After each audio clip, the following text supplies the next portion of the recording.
হ্যাঁ, শুনলে অবাক হবেন, পৃথিবীর সবচেয়ে ক্ষমতাবান মানুষ হয়েও নেপোলিয়ন তীব্র ভালোবাসার বিনিময়ে ভালোবাসা ফেরত পান নাই, বরং পেয়েছিলেন অবহেলা আর নির্লিপ্ত প্রতারণা।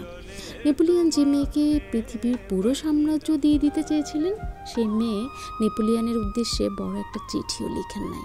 এটা একটা রূঢ় বাস্তবতা, তাই না? আমাদের সবার জীবনে কম বেশি এরকম ঘটনা থাকে যে আমরা যে মানুষটাকে একদম পুরো পৃথিবী ভেবে বসে আছি, সেই মানুষটা তার এলাকার শহরের গলিটাও আমাদের ভাবে না, এবং সেই মানুষটাকে উৎসর্গ করে আমরা দিনে রাতে উঠতে বসতে কত চিন্তা করে ফেলি, কিন্তু আদতে সব ফিকে।